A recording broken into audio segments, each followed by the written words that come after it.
여러분, 모든 가정이 여러 가지 상황과 또 문제로 인해서 어려움이 있을지도 모르겠다라는 생각에 그렇게 편하지는 않은 마음으로 예배를 인도합니다.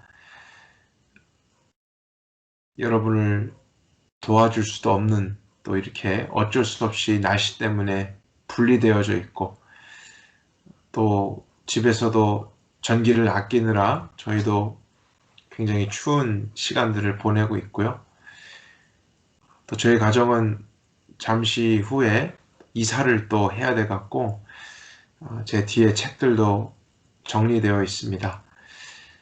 많은 사건과 또 해야 할 일들, 여러 가지가 맞물리고 복합적으로 어려움을 줄 수 있는 우리 인생이지만, 그래도 여러분, 우리가 하나님을 의지할 수 있다는 것, 우리 안에 믿음을 주셔서 그분을 예배하고 바라보고 그분께 듣고 그분을 따라갈 수 있다는 것이 그리스도인의 자신감이라고 생각합니다. 우리의 믿음은 편안할 때 사용하라고 주신 게 아니라 사실은 어려움과 고난을, 또 세상을 이겨내기 위해서 주신 특별한 은혜이죠. 그래서 오늘도 그 믿음을 같이 모아서 잠시 우리의 삶의 여러 가지를 좀 내려놓고 하나님을 바라보는 시간 되었으면 좋겠습니다. 이 시간을 통해서도 하나님께서 하실 일을 하시고, 또 우리도 다시 한번 무엇을 어떻게 해야 될지에 대한 지혜와 올바른 믿음을 가지고 남은 한 주를 살아갈 수 있길 바랍니다. 같이 기도하겠습니다. 하나님, 오늘 이 시간을 특별하게 생각하는 것은 우리 모두가 한 사람도 예외 없이 문자적으로 어떤 불편함과 어려움과 고난 중에 있기 때문입니다. 함께 모여서 교회라는 어떤 건물 안에서 예배를 드리며 교제하는 이것이 정말 오래된 것 같이 이제는 너무나 긴박한 시대, 불안정한 시대에 살고 있고, 하나님을 믿는 믿음이 온전해야만 평안함을 지킬 수 있는 그런 시대에 살고 있음을 정직하게 고백합니다. 그래서 오늘도 우리에게 가장 필요한 것은 다른 어떤 것보다 하나님과의 바른 관계고 온전한 믿음이고 우리의 중심이라는 것을 깨닫사오니 하나님 이 시간 특별히 역사해 주시고 주님께서 꼭 은혜를 베풀어 주옵소서. 우리 사랑하는 형제 자매들의 삶에 임하는 그런 어떤 고통과 어떠한 문제라도 주님이 간섭해 주시고 피할 길 열어주시고 지혜를 주시고 또 견디게 하시고 결국에는 승리하고 이기는 자들로 설 수 있도록 축복하여 주옵소서. 오늘 예배 모든 순서마다 우리 가운데 감동하시고 역사하실 살아계신 하나님 한 분만을 의지하며 예수 그리스도 이름으로 기도했습니다. 아멘. 함께 찬양하도록 하겠습니다.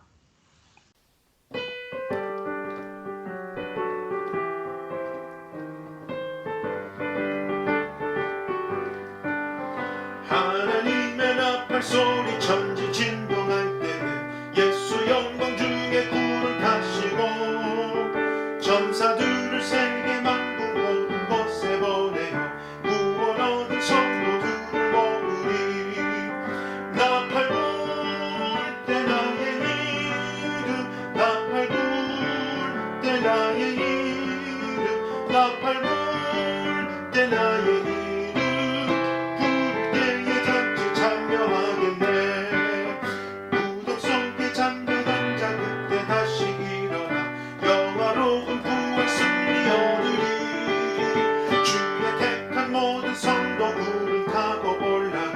공중에서 주의 얼굴 배우니. 나팔 불 때 나의 이름, 나팔 불 때 나의 이름, 나팔 불 때 나의 이름, 불때의 잔치 참여한 주님 다시 오실, 주님 다시 오실 날을 우리 알 수 없으니 항상 기도하고 깨어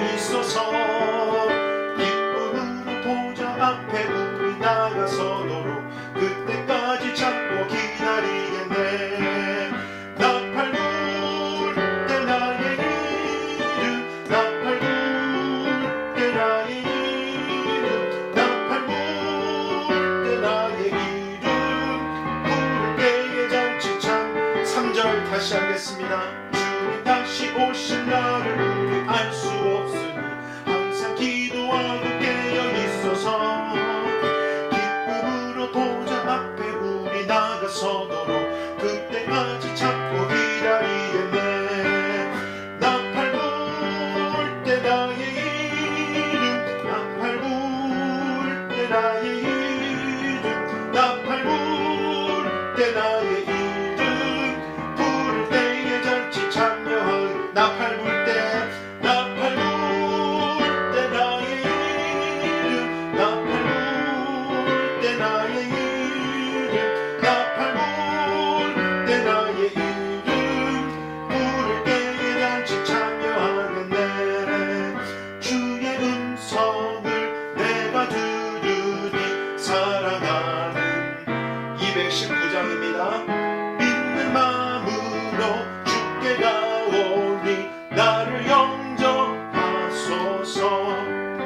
내가 매일 십자가 앞에 더 가까이 가오니 구세주의 흘린 몸의 피로써 나를 정케 하소서. 주여 넓으신 은혜 베푸사 나를 받아주시고 나의 품은 뜻 주의 뜻같이 되게 하여 주소서. 내가 매일 십자가 앞에 더 가까이 가오니 구세주의 흘린 몸의 피로써 나를 정케 주의 보좌로 나아갈 때에 어찌하니 기쁠까. 주의 얼굴을 항상 배우니 더욱 친근합니다. 내가 매일 십자가 앞에 더 가까이 가오니 구세주의 흘린 몸의 피로써 나를 정케 하소서. 우리 구주의 넓은 사랑을 증명할 자어 주가 주시는 참된 기쁨도 헤아릴 수 없도다.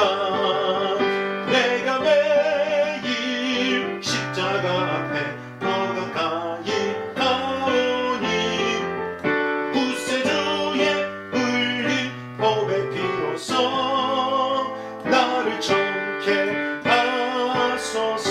내가 매일 십자가 앞에 더 가까이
예수 인도하시니 내 주와 내 있는 긍휼 어찌 의심하리요. 믿음으로 사는 자는 하늘 위로 받겠네. 무슨 일을 만나든지 반사 형통하리라. 무슨 일을 만나든지 반사 형통하리라. 나의 갈 길 다가도록 예수 인도한. 어려운 일 당할 때 어려운 일 당할 때도 족하는 해주시네. 나는 심히 고단하고 영혼 매우 가난하. 나의 앞에 반석에서 샘물나게 하시네. 나의 앞에 반석에서 샘물나게 하시. 나의 갈 길 다가도록 나의 갈 길 다가도록 예수 인도하시니 그의 사랑 어찌든지 말로 할 수 없도다. 성령 감화 받은 영혼 하늘 날아갈 때에 영영 부를 나의 찬송 예수 인도하셨네. 영영 부를 나의 찬송 예수 인도하셨네.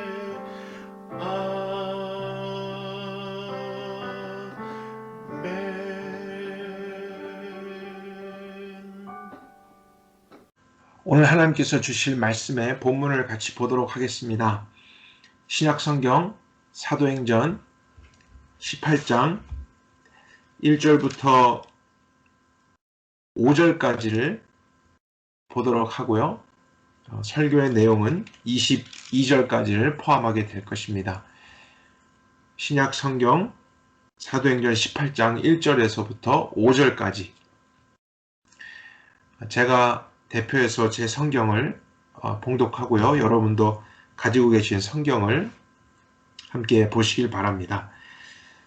1절입니다. 이후에 바울이 아덴을 떠나 고린도에 이르러 아굴라라는 본도에서 난 유대인 하나를 만나니 글라우디오가 모든 유대인을 명하여 로마에서 떠나라 한 고로 그가 그 안에 브리스길라와 함께 이달리아로부터 새로 온지라.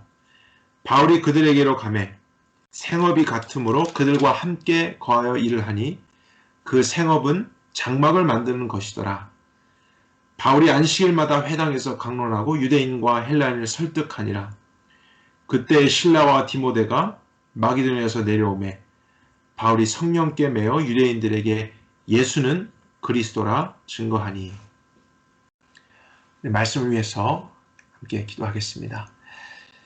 하나님, 오늘도 여러 가지 일 때문에 우리 생각이 복잡하고 마음이 복잡하고 감정이 복잡할 수 있지만 그러나 하나님의 이 말씀을 들을 때에 우리의 지정의가 하나님이 원하시는 모습으로 변화되고 반응할 수 있게 하여 주옵소서. 정말 그 진리 안으로 들어가 진리의 보호를 받으며 진리의 인도를 받으며 오늘의 또 이번 한 주의 삶을 주님이 원하시는 길로 살아갈 수 있게 해 주옵소서. 이 시간 말씀하시고 깨닫게 하시고 믿게 하실 주님을 의지하며 예수 그리스도 이름으로 기도했습니다. 아멘. 바울의 2차 선교 여행을 저희들이 보고 있습니다. 지난주까지 있었던 내용을 간략하게 요약하면은 마게도나로 건너갔다가 이제 빌립보를 지나서 데살로니가, 그곳에서 베레아로 옮겨가서 또 사람들에게 어려움을 당하자 어쩔 수 없이 아덴이라고 하는 지역까지 피신해 갔었죠. 근데 우연인 것처럼 갔다가 그곳에 있는 많은 우상들을 보고 또 헛된 것에 열심을 내고 진지했던 사람들을 보면서 바울이 복음을 전하기 시작했습니다. 아덴은 특별히 이성과 지성, 철학의 중심지이죠. 생각하는 사람들이 모인 것. 그러니까 이 복음을 전했을 때 얼마나 그들의 지성이 잘 반응하고 또 생각을 하게 되었겠습니까? 하지만 저희들이 마지막에 내렸던 결론은 믿음이라는 것이 반드시 인간의 지성을 통해서 생겨나는 것이긴 하지만 지성이 있고 또 생각을 많이 한다고 해서 모든 사람이 다 복음을 이해할 수 있는 것은 아니라는 것을 깨닫게 됐습니다. 결국에는 지식을 통해서 마음으로까지 진리가 들어오게 될 때 사람은 믿음을 가질 수 있는 것이죠. 그러나 아덴에 있는 사람들은 지식적인 것, 이성적인 것, 말하고 논쟁하는 이 자체만을 그냥 즐거워하고 새로운 것을 추구해가는 것이 그들의 우상이 되었기 때문에 진리를 믿는 것까지에는 관심을 갖지 않았습니다. 그 후에 있는 일, 오늘 18장 1절부터 보도록 하죠. 이후에 바울이 아덴을 떠나서 고린도라고 하는 지역에 이르게 되었는데, 고린도도 오늘날 그리스에 있는 한 도시입니다. 아테네에서 남서쪽으로 오게 되면은 해안가에 있는 항구 도시인데요. 그 당시 아가야라고 하는 지방의 수도였습니다. 그리고 항구 도시니까 상업적으로, 문화적으로, 경제적으로 발달했던 곳이었겠죠. 나중에 훗날 성적으로 또 도덕적으로 타락하는 일이 있어서 그 당시 사람들은 고린도 사람이라고 하는 비속어까지 사용하기 시작했어요. 고린도 사람 하면은 성적으로 문란하고 타락한 사람, 이런 나쁜 말로 사용되었다고 합니다. 이제 그런 곳에 바울이 가게 되었을 때 아마 아데나하고 또 여러 가지 상황에서 비슷한 점도 있었을지 모르겠습니다. 근데 특별한 만남이 있죠. 저희들이 잘 알고 있는 브리스길라와 아굴라 부부를 만나게 되는데, 아굴라가 남편이고 브리스길라가 아내입니다. 아굴라는 유대인인데 원래는 로마에 살고 있었습니다. 그런데 글라우디오, 그는 로마의 네 번째 황제죠. 그가 모든 유대인들은 로마에서 나가라, 이런 추방 명령을 내렸는데, 그래서 아굴라하고 또 아내였던 브리스길라는 로마를 급히 떠나서 이제 고린도에 도착을 하게 됐습니다. 그리고 그들은 텐트를 만드는, 천막을 만드는 일을 하고 있었어요. 바울이 그곳에 오게 됐을 때 사실 바울도 물론 자신을 도와주는 사람이 있다면 그 집에 가서 먹고 자기도 하면서 복음을 전할 수 있었겠지만, 새로운 데를 가거나 지금은 또 홀로 팀원들 없이 나와 있는 상황 아니겠습니까? 그럴 때는 텐트를 만드는 기술을 가지고 생계를 유지했었습니다. 전통적으로 유대인들은 자신의 자녀들에게 유산만이 아니라 기술을 가르쳐서 생계를 유지할 수 있도록 도와주는 것이 관습이었습니다. 그래서 바울도 특별하게 천막을 만드는 기술이 있었던 것 같고요. 마침 같은 기술을 가지고 있었던 아굴라와 브리스길라 부부를 만나서 함께 이제 일을 하고 생활을 하게 됐습니다. 그런데 성경에 바울이 브리스길라와 아굴라 부부에게 복음을 전했다라고 하는 내용은 없는 것으로 보아서 그들이 유대인이었지만 이미 예수를 그리스도로 믿고 있었던 사람이었던 것으로 추정이 돼요. 그리고 이제 이때부터 그 부부가 열심으로 바울을 따라다니면서 선교와 전도를 돕고 또 초대교회의 중요한 역할을 감당하게 됩니다. 3절에 보니까 주중에는 장막을 만들고 이제 안식일마다 바울이 회당 가서 유대인과 헬라인들을 말씀으로 설득시키고 또 복음을 전하는 일을 했습니다. 그리고 이제 마침 실라와 디모데도 마게도나를 떠나서 고린도 지역으로 오게 되었어요. 근데 빌립보서 같은 곳에 보면은요, 이때 마게도나를 떠난 실라와 디모데가 빌립보 교회로부터 헌금을 받아서 바울에게 전달하는 것으로 되어져 있습니다. 그러니까 바울의 사역을 돕기 위해서 바울에 의해서 세워졌던 교회가 이제 선교를 물질적으로 후원한 것이죠. 그러니까 아마 바울은 천막 만드는 일을 중단하고 복음을 전하는 일에만 전념할 수 있었던 것 같아요. 그래서 5절에 보면은 전수성경은 바울이 성령께 매어 유대인들에게 예수는 그리스도라 증거하니 이렇게 되어 있지만 또 다른 많은 번역본들에서는 이때부터 바울이 하나님의 말씀에 전적으로 헌신하여 복음을 전했다, 이렇게도 번역이 되어 있습니다. 저는 두 가지가 다 맞을 수 있다고 생각하고요. 이제 바울이 그런 후원을 받고 또 성령의 인도를 받아서 하나님의 말씀, 특별히 어떤 말씀을 전했습니까? 예수가 그리스도다 하는 이 복음을 전념해서 그곳에 있었던 사람들에게 전할 수 있게 되었습니다. 2차 여행 17장, 18장의 내용을 자세히 살펴보게 됐을 때 몇 가지 특징을 발견하게 되는데요.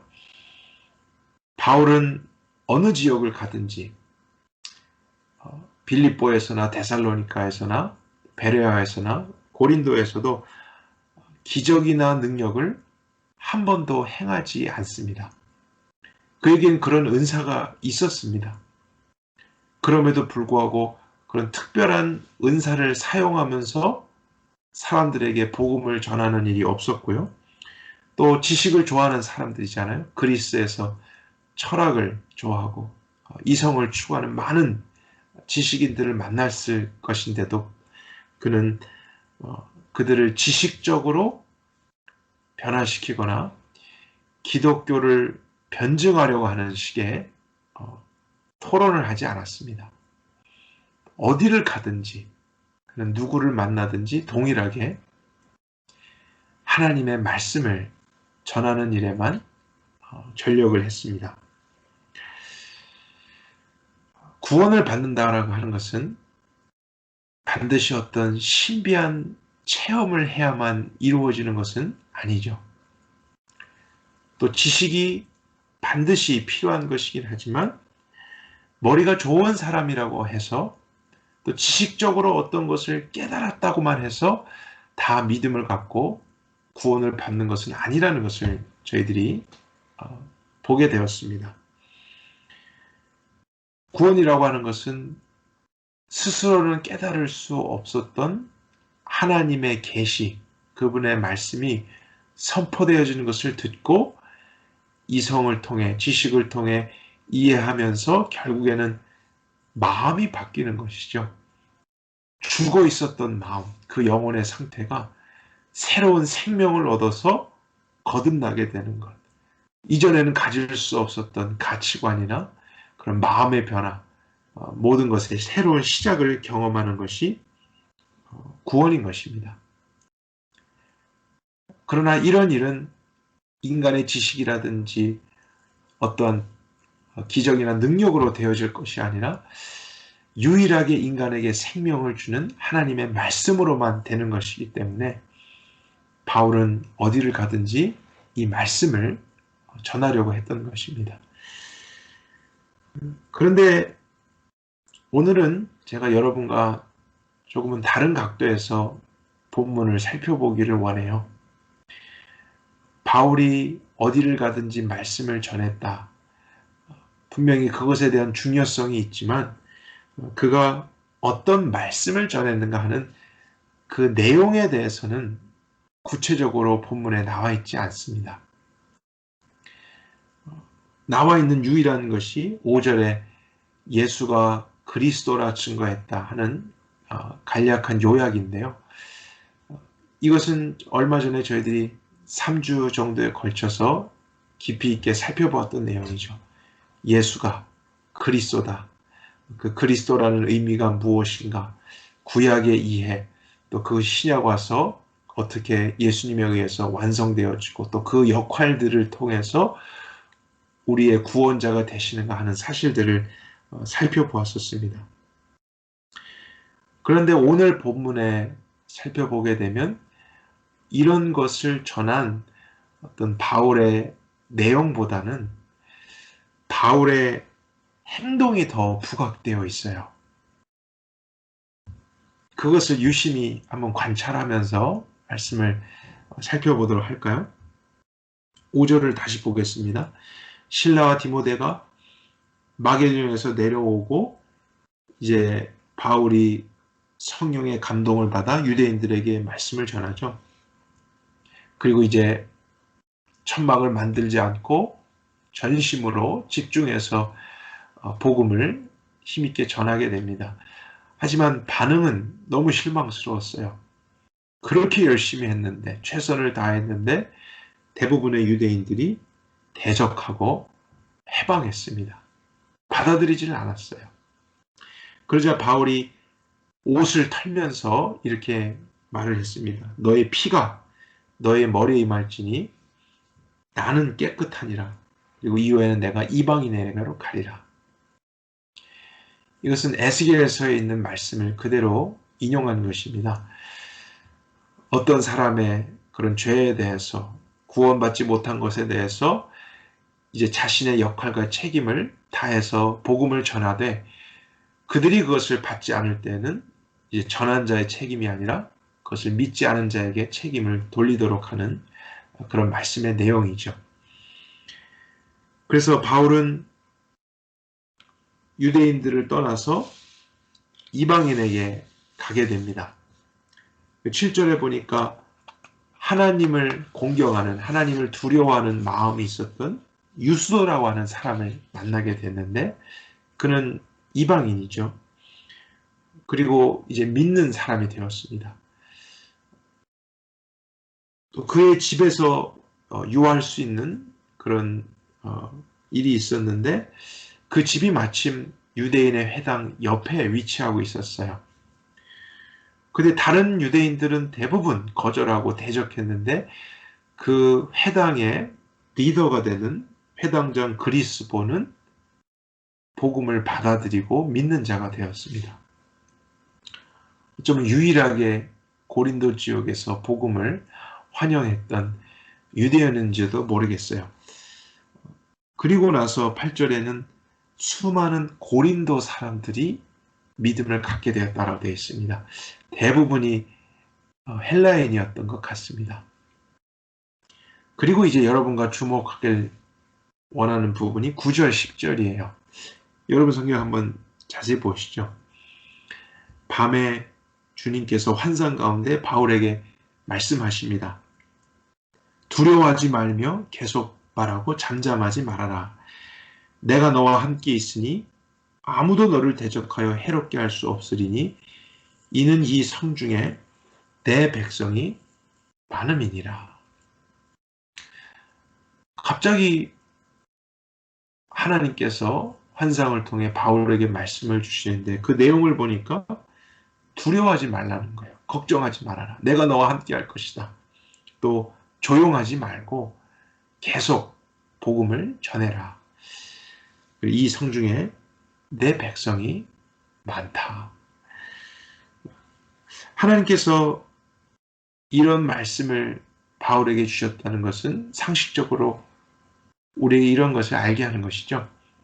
바울이 이 순간 두려워하고 있었구나. 또 뭔가 걱정을 했구나. 그리고 이제 말하지 않고 조용히 있으려고 했구나. 어쩌면 이제 떠나려고 했을지 모르겠습니다. 그러나 하나님이 그러지 말아라. 계속 있어라. 그리고 이 성에 내 백성이 많으니까 복음을 계속 전하라. 이렇게 말씀을 주신 것입니다. 고린도에 있는 유대인들 향해서는 너희 피가 이제 너의 머리로 돌아갈 것이다. 이렇게 말은 했지만 아마도 같은 동족들에게 핍박을 받고 또 어떤 학대를 받게 되니까 마음이 두려웠던 것 같아요. 누구나 그럴 수 있죠. 나를 싫어하는 사람들을 만나게 되고 또 특별히 나와 같은 피를 가진 동족들에게 그런 어려운 일을 당하면 그 지역에 머물고 싶지 않을 것입니다. 떠나고 싶겠죠. 그런데 하나님이 바울에게 나타나셔서 그렇게 하지 말아라 라고 말씀을 주신 것입니다. 격려해 주셨어요. 그리고 이곳에 나의 백성이 많다라는 것은 사실 이스라엘 백성은 혈통적으로 우리가 하나님의 백성이다 이렇게 생각했잖아요. 근데 지금 그들이 다 복음을 거부하고 있는 상황입니다. 그럼 여기서 말하는 하나님의 백성이라는 것은 혈통적인 이스라엘을 의미하는 게 아니라 복음을 믿음으로써 거듭나게 될 영적인 새로운 이스라엘을 하나님이 의미하는 것이죠. 이방인들입니다. 헬라인들이지만 이제 하나님의 백성이 될 사람들이 많으니까 너가 반드시 그들에게 남아서 복음을 전해야 된다. 그 뜻을 확인시켜 주신 것입니다. 그러자 11절 바로 그 다음 절에 어떤 내용이 나오죠? 이에 바울이 1년 6개월을 거하며 그들 가운데 하나님의 말씀을 가르치니라. 저는 이 내용이 굉장히 중요한 핵심이라고 생각합니다. 지금 이러한 것은 바울의 어떤 마음과 결정이 바뀌었다는 것을 의미합니다. 두려웠고 싫었고 떠나고 싶었고 말 안 하고 싶었고 이런 상태였는데 하나님의 뜻이 임하게 되니까 그럼에도 불구하고 결정을 바꾸어서 순종하고 오히려 나를 대적하는 사람들이 많은 곳에 1년 6개월을 머문다. 이건 굉장히 오랜 기간입니다. 바로 바울에 대한 어떤 순종의 모습을 저희들이 발견하게 되는 것이죠. 이 부분하고요. 한 군데를 또 하나 비교해 보도록 하겠습니다. 18절을 가서 볼 텐데요. 12절과 17절 그 중간의 내용은 유대인들이 바울을 어떻게든지 몰아내려고 항소를 합니다. 그래서 아가야 총독에게 항소를 하는데 오히려 총독은 별로 관심이 없어서 집중하지 않고 바울을 쉽게 풀어주게 됩니다. 그리고 나서 이제 18절에 여러 날을 있다가 바울이 고린도를 떠나는 장면이에요. 배를 타고 시리아로 돌아갑니다. 이제 1차, 2차, 3차 여행 항상 베이스 캠프가 시리아 안디옥이잖아요. 이제 안디옥으로 돌아가게 될 상황입니다. 근데 브리스길라와 아굴라도 함께 출발을 하게 되고요. 바로 가지 않고 처음에 갱그리하는 곳에서 서원한 것이 있어서 머리를 깎고 그 다음에 에베소에 들리게 돼요. 19절 한번 보시겠어요? 에베소에 바울이 가게 되는데 거기에서도 회당에 들립니다. 유대인들을 또 만나죠. 근데 유대인들에게 변론을 했다. 분명히 또 똑같은 메시지를 전했겠죠. 저는 바울이 에베소라고 해서 더 부드러운 말로 아니면 그들이 듣기 좋은 말들을 해주었을 거라고 생각하지 않습니다. 어디를 가든지 예수가 그리스도다. 그리고 회개와 믿음에 대해서 선포했을 것입니다. 그런데 특별한 일은 그 에베소에 있던 유대인들이 고린도에 있던 유대인들과 180도 다른 반응을 보이는 거예요. 바울을 붙잡으면서 우리에게 더 있어 주십시오. 이 말씀을 꼭 전해 주십시오. 마음이 열려지는 거예요. 좋게 반응을 하는 것입니다. 여러분 얼마나 좋아요. 나를 싫어하는 사람을 붙잡고 그들에게 복음을 전하는 건 물론 복음을 전하는 것이 좋은 것이긴 해도 나를 계속 싫어하고 대적하는 사람들 앞에 하는 것은 쉬운 일이 아니고 또 기쁘지 않을 수 있습니다. 근데 같은 내용을 전하는데 듣는 사람이 너무 좋아하고 반응을 잘 보일 때 바울도 저희들이 생각할 수 있는 것처럼 좋은 감정을 느꼈을 거예요. 그런데 이제 결정은 굉장히 충격적입니다. 20절에 보니까 자기들과 더 오래 있기를 요청했지만 바울은 허락하지 않았다. 이렇게 되어 있고요. 21절에 전수성경은 추가된 내용이 있지만 대부분의 번역본은 만일 하나님의 뜻이면 이렇게만 되어 있어요. 만일 하나님의 뜻이면 너에게 다시 돌아오리라 하는 말만을 남기고는 에베소를 떠납니다. 그 의미는 그들이 아무리 원해도 또 내가 아무리 좋아도 하나님의 뜻이 지금 남아서 함께하는 것이 아니기 때문에 어떤 그것에 대한 확신이 있었던 것 같아요. 그래서 나는 지금 떠나야 한다. 그래서 나를 반겨주고 좋아하고 또 나도 감정이 좋게 반응할 수 있는 곳에서 바울은 하나님의 뜻이 아니기 때문에 떠날 것을 결정하게 됩니다. 그리고 가이사랴에 가게 되고 예루살렘 교회에 가서 안부를 전한 후에 안디옥으로 가게 되죠. 이렇게 해서 그 길었던 2차 선교 여행이 마무리되게 됩니다. 그리고 23절부터 3차 여행이 시작되는데 이건 다음 주에 이제 살펴보도록 하죠.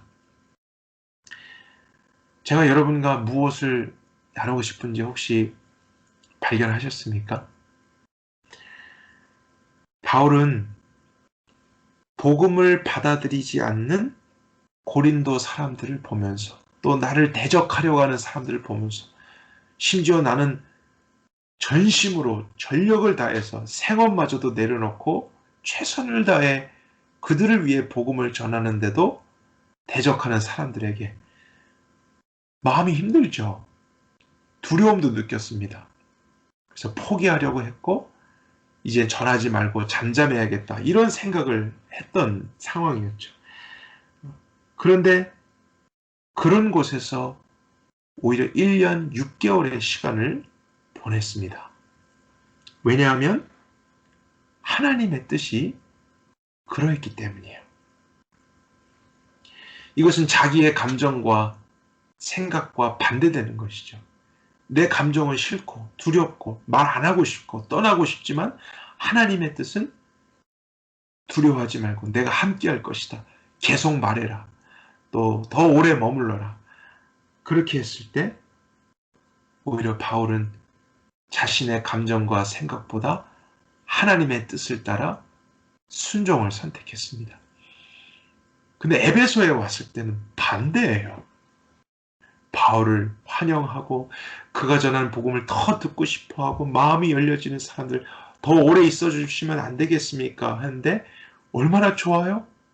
내 감정도 생각도 이게 너무 편하고 좋을 것 같고 그렇게 하고 싶은 것이 마음속에 있어도 그러나 하나님의 뜻이 지금이 아니다.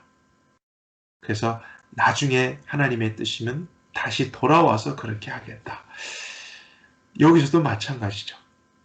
내가 좋아도 하고 싶어도 사람들이 원해도 기준은 하나님의 뜻이 되어서 그것을 거절하게 되는 바울의 모습. 여러분 이것이 예수님을 그리스도로 믿는 삶이라는 것을 성경은 보여주고 있는 것입니다. 제가 아까 오늘 본문을 좀 다른 각도로 보았으면 좋겠다 말씀드렸죠. 이런 의미예요. 바울이 예수가 그리스도라, 예수가 그리스도다, 어딜 가든지 이런 메시지를 전했기 때문에 우리는 그 메시지의 중요성에만 관심을 가질 수 있는데, 오늘 본문에서는 사실 그 내용은 굉장히 축소돼서 나와 있고요. 더 부각돼서 나왔던 것은 바울의 행적이었어요. 바울의 삶이었다고요. 바울의 태도, 어떻게 보면 이제 신앙인 것이죠. 말이 아니라 그의 행동. 근데 그 행동에 무엇이 들어있었냐면 예수가 그리스도라 하는 그 가치관과 중심이 들어있었다는 사실입니다. 예수가 그리스도라는 내용의 핵심적인 것은 그분이 왕이시다라는 내용이죠. 하나님께 기름 부음을 받아서 이제 하나님의 나라를 통치할 예수님. 그분의 권위를 인정하고 그분의 뜻대로 순종하게 되는 이러한 신앙을 의미하는 것입니다. 그런데 예수가 왕이라는 것을 아는 것하고 또 예수가 왕이시다 그것을 말하고 전하는 것하고 그 믿음 안에서 살아가는 것은 별개일 수 있다는 거예요. 다를 수 있습니다. 물론 아는 것에서 시작하는 것이지만 어떤 사람은 지식으로만 그걸 알고 있을 수 있죠. 교리적으로만 아는 거예요. 예수는 그리스도다. 또 그것을 가르치기만 하는 사람. 그러나 가장 중요한 것은 그분을 왕으로서 믿고 사는 것이죠. 신앙입니다. 그 신앙의 어떤 단편적인 예라 그럴까요? 그것이 오늘 바울의 모습이에요. 그것은 어떠한 일을 만났을 때 내 감정이 좋으냐 싫으냐 이것을 기준으로 해서 선택하지 않는 삶입니다. 사람들이 나를 싫어하느냐 좋아해 주느냐 이것을 기준 삼아서 결정하지 않는 거예요. 어디를 가든지 무엇을 하든지 심지어 복음을 전하는 거 얼마나 중요한 거예요. 그런 것이라 할지라도 지금이냐 여기에서냐 하는 하나님의 뜻을 구하여 그 뜻대로만 순종하는 것이 예수를 그리스도로 믿는 신앙인 것입니다. 그분이 왕이시니까요. 그분의 다스림에, 그분의 통치 안에서 살아가는 모습이 바로 이런 것이라는 사실입니다. 우리는 바울이 참 지식인이고 말씀에 통달해 있고 경건하고 어디를 가든지 복음을 논리적으로 전하기 때문에 그런 바울의 말을 통해서 더 많은 사람들이 구원의 믿음을 갖게 되었다. 이렇게 생각할 때가 있습니다. 그러나 그것은 오해예요. 그렇게 본다면 바울이 전할 때만 그런 일이 일어나는 것이고 우리 같은 사람이 복음을 전할 때는 그렇지 않을 수 있다. 우리가 마음 한구석에는 이런 생각을 하는 것입니다.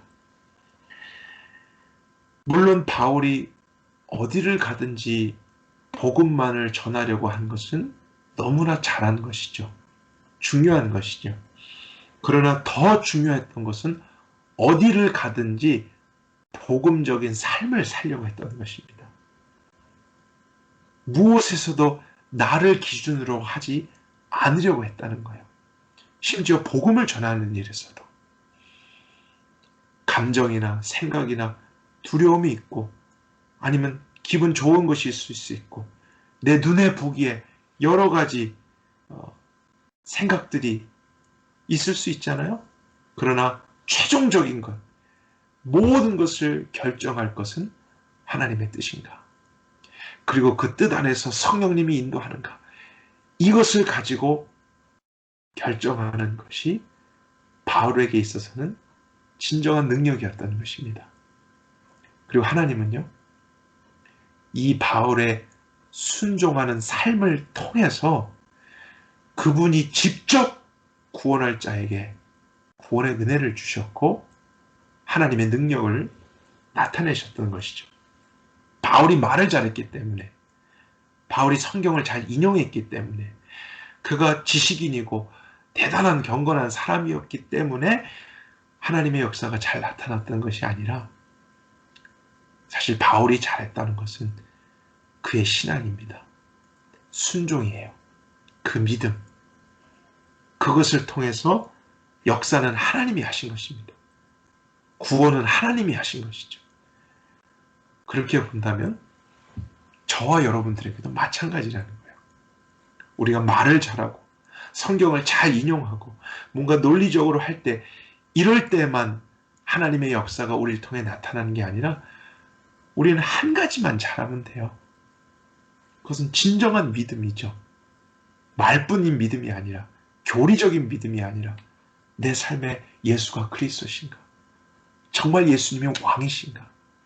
나는 그분의 권위 안에 살아가는가? 그분이 맞다 하시면 그곳에 내가 어떤 감정이 있든지 머물고, 그분이 아니다 하시면은 내가 아무리 좋아도 그것을 떠나고, 그분의 말씀에 순종하는 이러한 삶이 되어질 때 우리를 통해서도 하나님은 놀라운 역사를 이루실 수 있습니다. 그것이 참 신앙이고 참 믿음인 것이죠. 여러분 기억하세요? 오늘 성경은 복음을 전할 때만, 선교할 때만, 교회와 관련된 어떤 사역을 할 때만 이것이 중요하다는 것을 가르치는 것이 아닙니다. 그리스도인이라면 어디를 가서 무엇을 하든지 예수가 그리스도라는 그 믿음 안에서 살아가야 한다는 거예요. 그것이 핵심입니다. 그럴 때 역사는 하나님이 이루십니다. 내가 가진 직업을 통해서든지, 또 내가 어떠한 모임과 공동체, 관계 안에 속해 있든지, 어떤 가정과 환경에 있든지, 심지어 지금 저와 여러분들이 살아가던 이 혼란스럽고 불안정한 시대에 있잖아요. 그런 것에 있다 할지라도 우리가 예수가 그리스도다. 이제 나는 나를 중심으로 살지 않는다. 내가 원하는 것만 하고, 내가 하기 싫은 것은 안 하고, 내 눈에 보기에 좋은 대로 하고, 안 좋은 데는 하지 않고, 이런 기준을 버리는 것입니다. 그렇게 하지 않으려고 내 육신대로 살지 않고 무슨 일이든지 하나님의 뜻, 하나님의 나라, 하나님의 의, 성령님의 인도함, 이것을 추구하며 살아가길 때 그 사람의 삶에 하나님의 능력과 역사는 2000년 전과 동일하게 오늘도 나타날 수 있는 것입니다.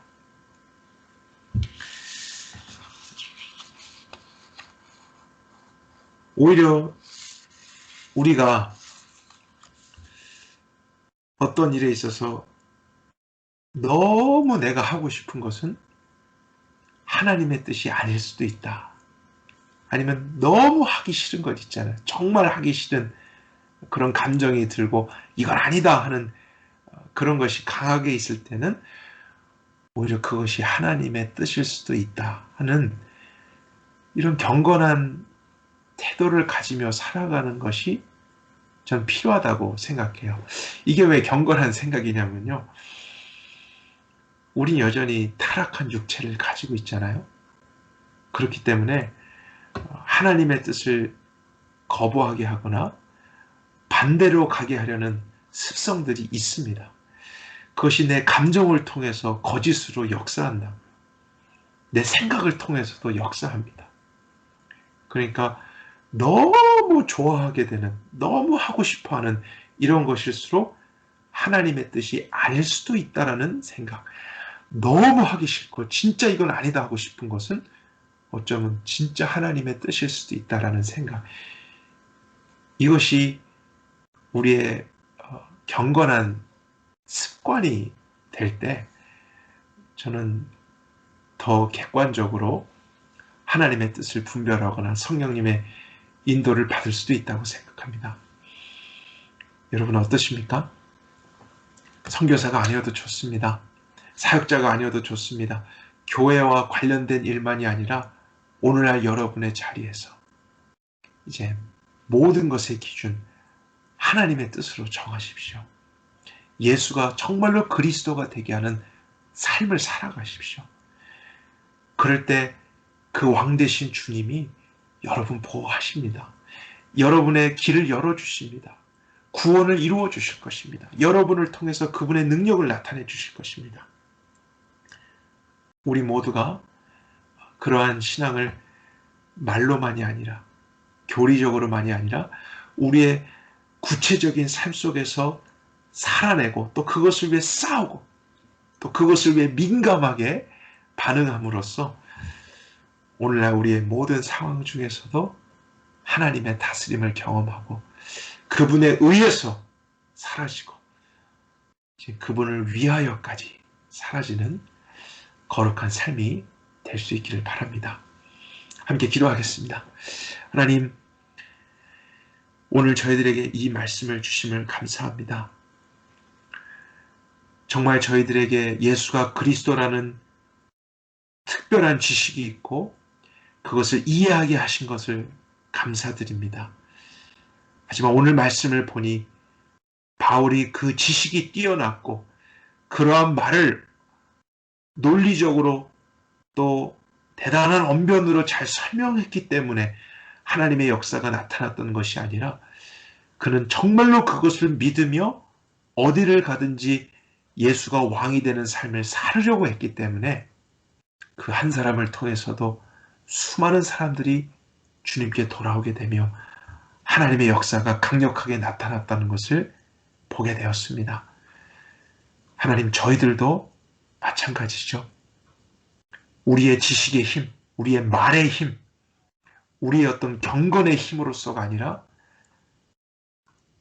우리에게 당연히 있어야 될 그 순종의 믿음, 예수가 정말 그리스도 되게 하는 믿음, 내가 작은 것 하나에서도 결정할 때 내 감정이 좋은 대로 하지 않고 싫은 대로 안 하지 않고 내 생각에 원하는 대로 하지 않고 하나님의 뜻인가, 성령님의 인도를 받아서 무엇이든지 순종하는 우리의 삶이 될 때 하나님은 우리를 통해 마음껏 그분의 능력을 나타내 주실 것이고 그분의 역사를 이루실 것을 신뢰합니다. 오늘날 이 역사가 필요하지 않은 사람이 어디 있겠습니까? 모든 것이 불확실하고 혼란스러운 시대, 개인적으로, 가정적으로, 국가적으로 위기를 경험하는 이때입니다. 하나님, 정말 이때 예수가 그리스도 되는 그 믿음 우리에게 실제되게 하여 주옵소서.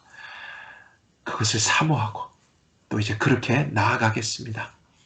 이 말씀 후에도 구체적으로 우리에게 역사하실 주님을 신뢰하며 예수 그리스도의 이름으로 기도했습니다.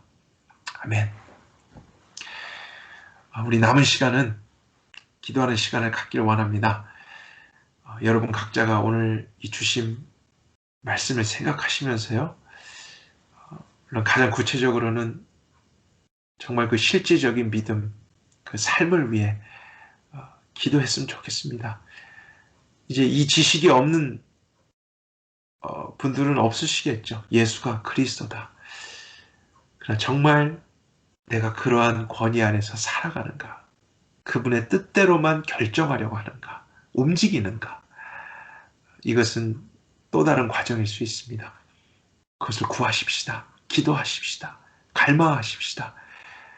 그리고 이제 주님이 이끄시는 대로 그렇게 반응하며 살아가는 저희들이 되기를 바랍니다. 이것을 위해서 우리 자신, 또 주변에 있는 가족들, 또 교회를 위해서 기도해 주시고요.